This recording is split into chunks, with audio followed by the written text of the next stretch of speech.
Hello, I'm Luca De Giglio, and this is the Web3 in Travel podcast, where you can learn about crypto, blockchain, and how the new internet will change travel. In the early days of the internet, what we today call Web 1, the first bookings were direct. You would find a website of a hotel and you would simply book through the website. So for a brief moment, there was this hope that the internet was actually going to disintermediate the relationship between the hotel or any accommodation provider or travel provider and the guest. This proved to be very quickly an illusion because we saw the rise of OTAs, so online travel agencies, and like Booking.com, for instance, which had a very good value proposition. They had the value proposition of being a third party, somebody who would take into consideration the needs of both parties. Not only that, they would be able to focus on the technology, and OTAs are mainly technology companies, while a hotel has a core business of hospitality, and the technological side of it is on the second order, is less important. So it became pretty soon apparent that it was going to be easier to get bookings through an OTA rather than directly. A better website, more options, the fact that you were not taking as a guest risks with, prepaying the hotel, for instance. So as we slowly moved into Web 2, these OTAs became platforms. So they started allowing people to manage directly everything, and they would just give you the chance to do the modifications, prices and calendars, etc. And they completely took over the market. The facilitator became the owner of the market. Now, the reaction to this extreme power over the relationship between the hotel and the guest was to try to get more direct bookings. Direct bookings, meaning the guest contacts the hotel and pays at the hotel and doesn't go through an OTA. This would have seemed a no-brainer. I mean, you go direct, the hotel doesn't pay an extra 15%, which at the end of the day, you as a guest are paying. You're talking directly to the company or to the person who actually is going to give you the accommodation. This is obviously better.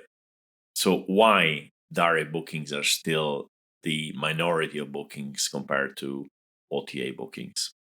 Some people say, well, because the hotels are not making the effort. Look at this example where this hotel or this property manager or this travel agency is getting direct bookings more than OTAs. Everybody could do it like them. And no, that's not true. The effort to get a lot of direct bookings is really high. So you have a cost. And there's different situations. And in many situations, it is simply better in terms of costs to pay an OTA to provide easy bookings rather than creating your own system and maintaining it. In many other situations, if they just made the extra effort, they would actually get more direct bookings. Still, the situation is that OTAs in Web 2 are still the kings. And nothing seems to point to a big change into this power dynamic in the near future. Even after COVID, where there was a very strong drive towards direct bookings, and I'm sure they grew a lot and they got better, still, the default way for booking a place seems to be OTAs. And of course, there's exceptions in different verticals, in different places, etc. But OTAs are still going very strong. Will this change in the future? Well, I think it will. I don't know exactly how, but I see how Web3 is going to allow a new way to coordinate the relationship between the guest and the accommodation provider. And in this episode, I'm going to go through all the aspects which potentially Web3 can solve, and all put together, they will make probably direct bookings much more viable and much more common too. First of all, trust. One of the reasons for direct bookings difficulty is the lack of trust, or put better, the need for trust. So when I book directly with a villa owner, for instance, I need to trust the villa owner. Because if I make my booking and I prepay, and then a week before my arrival, something happens, like my booking is canceled, or they give me a different villa, or when I arrive, the villa is not as promised, etc., I have little recourse because my relationship is direct. I can't really go to the police or to the hotel police, or I'm on my own. So yeah, I may have saved 10%, but I also gave up on the protection which the OTA gives to me. So some people will say, "Oh, come on, the protection the OTA give you is not real. There's many cases in which actually people have been scammed on OTAs, etc." But at the end of the day, if I book through Airbnb or Booking.com and something goes wrong, I have a phone number to call, and most of the times I'm going to be protected. If I book directly, I need to be lucky. I need the other party to be honest and try to, be accommodating. So most of the appeal of OTAs is trust. They are selling, amongst other things, they are selling trust, and I'm buying this trust. I'm buying the brand, right? Of course, if I book a Marriott hotel or a very famous brand, I can feel as protected, even more probably. But as I go lower in the hierarchy of brands and I get to maybe a beautiful villa with no real brand, then I feel less protected. It doesn't even matter if I am less protected, because sometimes going direct, you get a much more personal approach. So it will be even better than through an OTA. But the fact is, the perception, the risk I'm taking in booking directly is higher, or at least the perception is higher, and that's why I'm going through an OTA. Now, the bad news for OTAs is that Web3 manages trust. So, and we're going to explain this a bit later. The bottom line is the internet, thanks to Web3, can manage trust. So what the company is doing today, the platform, the OTA, is providing this trust by using advertisement and systems and procedures. So they are selling this trust, and this trust now is free because of Web3. We're going to get to this a bit later. Another reason why many people prefer OTAs is that it's simply easier to book. If you go through an OTA, usually the experience, the UX, is much better than the hotel. And even if sometimes the hotel is better, pretty rare, but let's say that it's better, it's still new. So you have a better or equivalent system which you don't know. It's like driving your own car, a good car, you're satisfied, and somebody gives you another car, same level, maybe even better, but it's new and you feel a bit like uncomfortable. And while you're booking a trip, often you don't want to go through this learning process. You want to stay into a known environment. In a way, you could say when you go through Booking.com or Agoda, as I've used recently, you are kind of using a standard. It's not really a standard because it's only in that website. But if you always use it, for you, it's a standard. It's familiar. And we're going to go back to standards because I think Web3 is going to bring us some UX standards, which we don't have now in Web2, where every hotel, every apartment, every villa has a different UX. In this context, it's interesting to see what happened in Web3 with UXs. Think about Uniswap. I hope by now you have looked at it. Uniswap is a decentralized exchange where you say, okay, I want to sell one ETH, and it shows you that you can get 3,500 USDT, for instance. So it's a very simple UX. You have on top the ETH, on the bottom you have the USDT or whatever you want to exchange it for, and then you have a swap button. Now, Uniswap had open front-end code, so anybody could copy the code. And of course, it had open smart contract code. So basically, you have this very successful decentralized exchange, and you want to make a copy of it, it takes you maybe an hour. So you download the front end code, you copy the smart contracts, you change the name, the colors, and boom, you got a perfect copy of the Uniswap system. And this actually happened. Many companies copied, many projects copied. We today have tens of different decentralized exchanges, and most of them are using the same UX. Why?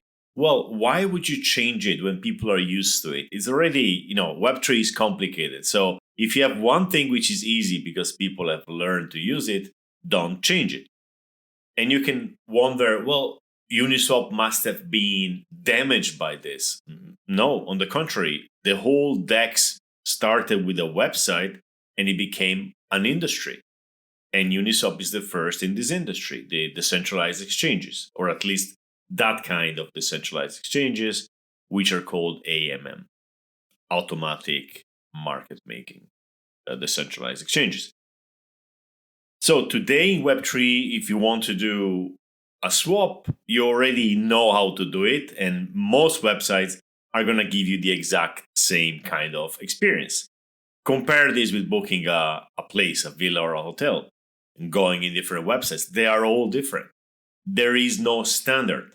So here I'm trying to prove basically that Web3 leads towards standards, even in front ends, while Web2 leads to not standardizing anything. Imagine a company building a booking engine. Yeah, they may try to copy the leader, but they want to differentiate a little bit because they are selling a product. So if they sell a product, they have to say, well, we did it, but we did it better. It's a bit different. It's faster. We found that through our experiments, people find this easier, etc., etc., etc. While the best way to do something easy is to do it in the same way as people already know how to use. And this is a lux Web2 companies don't have. They have to differentiate. They have to reinvent the wheel. They have to sell. So first potential huge advantage of Web3 bookings, they are all going to look the same. And yes, once in a while, somebody will come up with something new, completely different, but it's going to be a new standard if successful. So not just a new website, completely different from everybody else. It's going to be the first of a whole new wave of websites where you book in a different way. So you learn it once and you use it in many, many other websites. So imagine being an hospitality provider and saying, okay, I want a website. Instead of going to a company which is going to use some ready-made software from another company, a booking engine from a company, and then a CMS from another company, a property management system from another company, etc., you are directly using what's out there, which is code, which has been improved by everybody for a long time. And it's just a given. It's just something used for free, which is there. So you're removing here a big headache in terms of how am I going to do my website. You're going to do your website as everybody else. You change the content. You don't change the flow. You don't change the UX because that's what people want to use. In that sense, direct bookings are going to be easier because the website problem will be solved. We talked a lot about NFTs as bookings. Well, if this catches on, then you will simply sell NFTs and you don't need to reinvent the wheel anymore. You're just going to use NFTs or whatever standard someone will come up with. So another solved problem here. What about payments? Today, if you want to manage payments in your website, you have to use the services of some company. Usually it's a booking engine with the integration of payments. And, you have to go through the process of choosing the best one, making sure it's compatible with whatever software you use in the backend, and of course then pay the company for the service and maintenance. And well, before you get too excited, this is gonna stay with us for a long time. We are not replacing traditional credit card payments anytime soon, but we are going to have to add crypto payments. And I suspect that crypto payment solutions will work differently. Yes, there's going to be companies or even the same companies which are selling you today their payment services who are going to say, okay, that's what I'm going to give you, that's the price, etc., etc. But there are going to be also, and maybe mainly, open systems for payments, for crypto payments, because a crypto payment system is a set of smart contracts and UX in the same way Uniswap is, in the same way any really decentralized Web3 app is. And all you will have to do is to get the code and import it in your website. A little bit like when you want to show a YouTube video, all you do, you get that piece of code from YouTube, the embed code, and you embed it in your system. So you're not actually building your own payment system. You're basically saying, okay, for payments in my website, use that system. And it's probably going to be a huge protocol with billions of dollars already transferred. So you won't need to even trust it. It's something which works. It's part of the infrastructure which is out there. And all you have to do is to say, okay, I want you to send the money to my address. And you put your own address or your own multi-sig address, whatever. And the system will work perfectly in your website. Again, it's not something you have to build. It's something which is out there and you just plug it in your system. Costs? Well, it depends. There's always gas costs. Maybe the protocol builders will charge you some kind of percent, but it's probably going to be very low. Uniswap charges 0.03%. And this is a whole discussion about the take rate of Web3 companies compared to the take rate of Web2 companies. Web3 companies charge less because the code is open and they can't charge too much. If they charge too much, they offer an opportunity for somebody else to come and charge less. In other words, if Uniswap charged 10%, it would be dead already because everybody's charging 0.3, 0.5. That's the average commission in these exchanges. So if you have a payment system in crypto which charges 5%, but actually somebody else can have it run, can make a copy and have it run and charge us 0.1%, everybody's going to use the 0.1%. So the competition on the take rate, the fee, the commission, is much, much stronger in Web3 because it's open. So you want a direct booking website, you have the code for the website is there, the smart contracts are there for the payments, and let's go on with what else we need for a good, successful direct booking website. Escrow. What is escrow? Escrow is when you pay Airbnb, Airbnb keeps the money and then releases the money to the guest on the day of check-in. In that case, Airbnb guarantees the payment. It says, I'm not going to give this payment to the hospitality provider until you checked in and everything is fine. I also here think that somebody at a certain point will build great escrow smart contracts. And of course, this only works with crypto, it doesn't work with fiat money. But if you want to pay in crypto, you're not paying the hotel directly, you are paying the smart contract, and the smart contract waits for an instruction from you to release the money. Or it releases the money a day after check-in or whatever. So escrow systems are not difficult to do in smart contracts. The hard part is this dispute management, and we're going to get to that. But still, they are an improvement compared to, you have to pay the hotel, whatever, 100%, 50%, 30%, and that's it. This is not escrow. This is direct payment based on a promise. With crypto, you can have these very sophisticated escrow contracts. And if something goes wrong, you can call in dispute management systems, which are basically either third-party companies, just normally centralized companies, which are going to judge on the specific problem, or even decentralized groups of people, like I already mentioned this, Kleros is working on, Kleros, and where a group of people, jurors, are going to decide what happens to the money in case of a dispute. And when we're going to get to that point, you have a website now, which is basically free. You have payments, you have reporting, you have escrow, you even have dispute management. You are getting all the incredible tools OTAs have for free from the internet. And what if those systems are even better than OTAs? Like in the case maybe of reviews. Let's talk about reviews. Today, reviews are saved in the database of the OTA.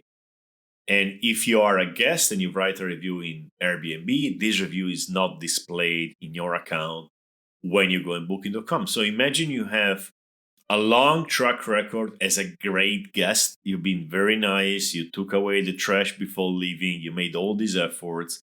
But this track record is completely ignored by any other website than Airbnb.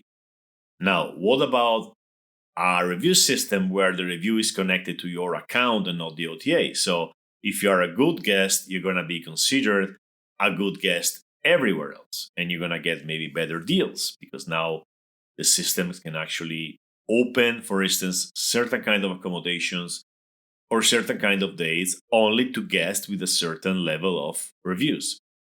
And if you are an accommodation provider and every review you receive from any Web3 website stays connected to your account, then you have a review system for your own website. You know those systems where you display your booking.com or Airbnb reviews in your website? You are basically saying, well, somebody left me a good review. Why shouldn't I use it on my website? Which is correct. And you have to pay for these services, and you have to hope that the OTAs allow you this in the long term. They allow you this now because direct booking is another big problem. But if they become a big problem, they're going to close the APIs and you won't be able to use them anymore. So imagine having your whole history of reviews connected to your account. And by account, I mean your wallet address, and being able to leverage this in your direct booking website. So then when somebody comes to book in your direct booking website, they have all the reviews. The trust factor, the trust you build in your work, can be used in your website. So now you have a great website, standardized UX. Everybody is very comfortable in using it. It has a payment system, the top level payment system in crypto. It has escrow. It has dispute management. It has reviews. What else can we add? Maybe rewards. You are a guest of Booking.com. You've been booking with them for years, or Airbnb. What did you get in exchange? Yeah, you are a genius. And then recently, they made basically everybody genius. You don't get really much back from being such a long-term customer of these OTAs. What if the direct booking website gives you special NFTs or special tokens immediately after every booking? And you can sell these NFTs and you can sell those tokens immediately after every booking. Because they are tokens and they belong to you 100%. The company, the small apartment owner which gave you this cannot take them back, right? So there's going to be open systems to create rewards, like, get your NFTs and give them to your guests. Everything is free. And then you can use these reward systems, which are probably better than any reward system Web2 has ever done because of their open nature and secondary market. And there you go. You even have a better reward system than Hilton because, Hilton gives you points and then you have to find ways to spend them. But the small hotel gives you actually tokens and NFTs you can actually sell. Of course, yeah, I'm making to keep it simple, I'm making it a bit extreme. And of course, we're not going to get there immediately. There's going to be many failed experiments and many broken promises and many fake decentralized system, etc., etc. But this is where we may end up if things keep going in this direction. And as usual, I'm just trying to extrapolate from what I see today. I'm pretty sure in 5 years, the actual environment for bookings is going to look very much different. So who knows? Maybe the next big OTA is not going to be really an OTA, but a network of direct booking websites where they all look the same. The way you book them is the same. You're using the same payment systems, payment protocols, more precisely, escrow protocols, reviews protocols, rewards protocols, dispute management protocols. So you're using all those protocols, which are used in turn by thousands and tens of thousands, hundreds of thousands of other people, and they are very high level. While the Web2 platforms are kind of stuck with their own service, their own software they have to build in-house. And it's a bit like Linux versus Windows. In some environments, open wins, in some it loses. Like the desktop Linux never won, but every single server, or almost every single server in the world, is managed by Linux. And servers being infrastructure and booking system being infrastructure, we may get to a point where all you need to have a direct booking website is simply to use existing open systems. And the next step will simply be that companies will create ready-made Web3 booking websites. All you have to do is put your email, create an account, or simply connect it with your wallet and launch an instance of your own booking website. You change a few things, you change the colors, etc. It's a template, right? And all the rest is made for you and is very high level. I have an example for this, which is the Origin Story website. This is Origin Protocol NFT platform, where if you want to launch an NFT, you don't have to write smart contracts and create front ends, etc. You just go to their website, Story XYZ, that's the URL, and you basically create your own NFT shop. Now, the same approach could be for bookings. Create your own direct booking website, and by simply following a few steps, and it's really easy. Of course, you must have passed this wallet thing. You must have a wallet. You can't go around this thing, right? But through this website, for instance, you can sell NFTs, also accepting credit cards. So here's a startup idea: direct booking website for Web3, direct booking website creator for Web3. And where is the monetization? Well, Origin has a couple of clever ways. One is to say we charge 7.5% commission, or the free model in which 15% of the sale is given back to you in Origin tokens 6 months after the sale. So if your NFT sells for $1,000, you get $850 now. $150 are used to buy Origin tokens on the market, and you get those tokens 6 months later, which basically makes it a free system in which you become part of the whole network. So you become owner of the platform itself. So someone could build a similar model, maybe change the way things are paid, maybe not 7.5%, but because it's a booking, maybe less, whatever. I mean, again, we can invent anything we want here. But someone will build something like this. And when they do it, anybody in the travel industry who wants to get bookings will have a ready-made system for a commission, for tokens, free, whatever. We will see. The bottom line is that Web3 seems particularly well suited for enabling direct bookings and removing from the OTAs the exclusivity of trust management. Again, because OTAs offer trust to branding, Web3 offers trust through smart contracts. It's like the OTA is telling you, don't worry, I'm going to take care of you. So it's a promise, and the promise is based on a very expensive brand, so they better keep the promise, otherwise they damage their brand. While smart contracts don't tell you anything, they just work as expected. There's no human intervention, so there's no risk. Think about what happened with Airbnb right after the pandemic, where the promise of taking care of both parties had to be broken, and it has broken for damaging the host, which lost money, right? So when you trust a brand, even if it's a big brand, they may find themselves in positions in which they have to decide between the two parties. So the third party sometimes has to decide who to sacrifice. While smart contracts don't make these decisions, smart contracts just work the way they are supposed to work. Now, we said this often, let's not forget it.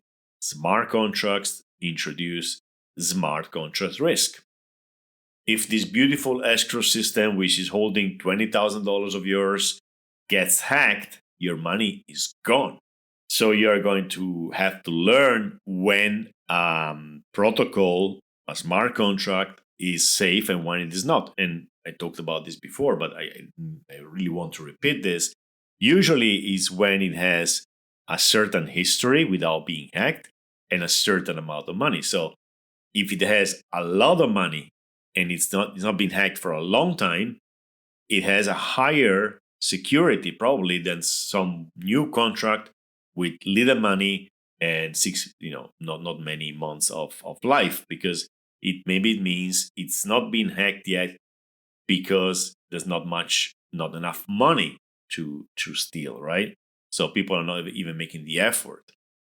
So this stuff is definitely not ready for mainstream. We will get there. Now is the moment to start building and using these systems, but never forgetting high risk, high opportunity. This is where we find ourselves today in Web3 and in crypto. So let's sum it up. Good news for the direct booking movement in general. Web3 is going to help you. Bad news, not tomorrow. Great news if you are a builder. I gave you here a few ideas of payment protocols, escrow protocols, reviews protocol, dispute management protocol, rewards protocols, and a website creator idea.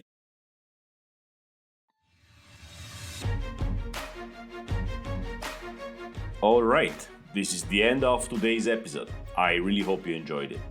For more insights on Web3, follow me on Twitter at tripluca, TRIPLUCA, and see you next time.